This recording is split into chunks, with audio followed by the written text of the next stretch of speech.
तो जिस खबर का हमें बेसब्री से इंतजार था, तो दोस्तों वो खबर अभी आ चुकी है, क्योंकि दोस्तों आज हम बात करने वाले मेरा personal favourite stock and one of the leading and as well as one of the biggest multibagger market leader and monopoly company of chemical and glue sector, and yes we are talking about Pidilite industry. तो दोस्तों अभी Pidilite industry company के बस थोड़ी ही देर पहले हमें Q4 के results आते हुए देखने को मिले। तो दोस्तों देखेंगे फिर इस कंपनी के रिजल्ट्स कैसे रहे, देन उसी के साथ साथ कंपनी ने डिविडेंड दिया या नहीं दिया, अगर दिया तो कंपनी ने डिविडेंड कितना दिया, एंड दोस्तों क्या हमें इस कंपनी के रिजल्ट्स के बाद हमें इस कंपनी में करेक्शन देखने को मिलेगा या फिर हमें इस कंपनी में तेजी, क्या आपने इस कंपनी को बाय करना चाहिए या फिर आपने इसे होल्ड करना चाहिए या सेल। उससे पहले मेक श्योर आपने स्टॉक मार्केट चैंपियंस चैनल को सब्सक्राइब करना नहीं भूलना चाहिए। एंड अगर आप थोड़ा सा इस कंपनी के रिटर्न्स के प्रोफाइल के बारे में अगर आप देखोगे ना, तो हमें इस कंपनी ने पिछले एक साल के अंदर ऑलमोस्ट 13% जितने रिटर्न्स कमा के दिए थे। एंड अगर देखा जाए ये कंपनी खुद में 3-4 सालों से होल्ड कर रहा हूँ एंड मेरी पर्सनल फेवरेट स्टॉक है, क्योंकि भाई इस कंपनी में मार्केट में अगर गिरावट है तो क्या पता इस कंपनी में तेजी आ जाती है, कि मार्केट के हिसाब से ये कंपनी बिल्कुल भी नहीं चलती है, कंपनी धीरे धीरे धीरे धीरे बस बढ़ती रहती है। हद से ज़्यादा फंडामेंटली स्ट्रॉन्ग ये कंपनी है। पूरा इंडिया के अंदर इस कंपनी का ग्लू सेक्टर, आप अगर दुकान में जाए तो फेविकॉल बोलते हो तो पीडीलाइट इंडस्ट्री का नाम आता है, यानी कि ये कंपनी पूरा मोनोपोली चलाती है ऑल ओवर मतलब पूरे ग्लू सेक्टर के अंदर। एंड अगर आप देखोगे ना इस कंपनी के पिछले 5 सालों के रिटर्न्स के बारे में, तो रफली 200% जितने रिटर्न्स, एंड जहां पे आपको मालूम है इस कंपनी के अंदर मेरे पैसे डूबने के चांसेस बिल्कुल ना के बराबर है। ये कंपनी हाथ से ज्यादा फंडामेंटली स्ट्रॉन्ग है। एंड अगर वैसे कंपनियां आपको 5-5 साल में 200% जितने रिटर्न्स कमा के देते, तो भाई आपको और चाहिए भी क्या मार्केट से। एंड अगर आप देखोगे इस कंपनी के मैक्सिमम रिटर्न्स के बारे में, तो 1999 से लेकर अब तक हमें इस कंपनी ने रफली 35,000% जितने रिटर्न्स कमा के दिए। एंड अभी हम सीधा बढ़ना चाहेंगे इस कंपनी के रिजल्ट्स की तरफ।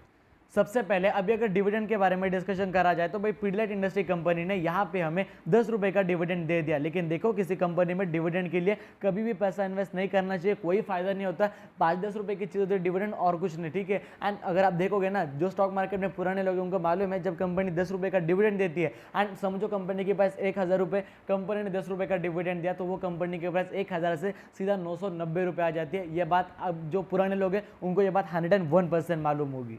तो दोस्तों अभी हम आ चुके हैं यहाँ पे हमारे मेन स्क्रीन की तरफ। सबसे पहले आपको नॉर्मल सी बात यहाँ पे इंट्रोडक्शन के तौर पे समझाना चाहूंगा। देखो यहाँ पे जो मैंने टिक मार्क किया, ये रहेगी कंपनी के Q4 के रिजल्ट 2022 के, यानी कि अब के, ठीक है। यहाँ पे जो डबल टिक मार्क किया, ये रहेगी कंपनी के Q4 के रिजल्ट, लेकिन 2021 के, यानी कि पिछले साल के, ठीक है। एंड दोस्तों यहाँ पे मैंने जो सर्कल किया, ये रहेगी कंपनी के प्रीवियस क्वार्टर के रिजल्ट। तो दोस्तों हम इसे ईयर ऑन ईयर बेसिस भी कंपेयर करेंगे, एंड साथ ही साथ हम इसे यहाँ पे क्वार्टर ऑन क्वार्टर बेसिस भी कंपेयर करने वाले। तो पिछले साल जो इस कंपनी का टोटल इनकम था वो था 2250 रुपीज इन करोड़, एंड वही अभी कंपनी का टोटल इनकम 2500 करोड़ तक आते हुए देखने को मिला। यानी कि जो ओवरऑल कंपनी का टोटल इनकम था उसके अंदर यहाँ पे हमें रफली अगर कहा जाए तो भाई 10% जितनी ग्रोथ देखने को मिली, जो कि अगर देखा जाए ठीक ठाक सी बात है, ठीक है। एंड अगर आप देखोगे क्वार्टर ऑन क्वार्टर बेसिस पे, तो हमें यहाँ पे कंपनी में काफी बड़ा सा डिक्लाइन देखने को मिला। देन अभी अगर आप देखोगे इस कंपनी के टोटल एक्सपेंसेस के बारे में, यानी कि ओवरऑल कंपनी के खर्चों के बारे में, तो दोस्तों इस कंपनी का जो खर्चा था पिछले साल वो था रफली 1800 करोड़, एंड वही अभी कंपनी का खर्चा 1800 करोड़ से बढ़कर सीधा यहाँ पे हमें मतलब 2100 करोड़ तक आते हुए देखने को मिला। नो डाउट कंपनी का खर्चा थोड़ा ज्यादा बढ़ चुका था, लेकिन देखो आपको मालूम है कि भाई केमिकल सेक्टर के सारी कंपनियों के जो खर्चे वो ऑलमोस्ट हमें बढ़ते हुए देखने को मिले, चाहे आप इन्फ्लेशन का रेट लगा लो, चाहे आप क्रूड ऑयल की कीमत देख लो, तो उन्हीं सारी चीजों के कारण। देन अभी सबसे लास्ट में किसी भी कंपनी के लिए मेन बात क्या आती है दोस्तों, वो होता है कंपनी का प्रॉफिट फॉर द पीरियड, यानी कि भाई इस कंपनी ने प्रॉफिट कितना जनरेट किया। तो दोस्तों अगर आप देखोगे यहाँ पे पीडीलाइट इंडस्ट्री कंपनी के प्रॉफिट के बारे में, तो दोस्तों जो इस कंपनी का प्रॉफिट था पिछले साल वो था 307 करोड़, एंड वही अभी जो इस कंपनी का प्रॉफिट है 307 करोड़ से सीधा यहाँ पे हमें 254 करोड़ तक आते हुए देखने को मिला। यानी कि जो ओवरऑल इस कंपनी का नेट प्रॉफिट है उसके अंदर यहाँ पे हमें रफली 19% जितना डिक्लाइन देखने को मिला, जो कि आप सब लोगों के लिए वाकई भाई एक नेगेटिव पॉइंट है।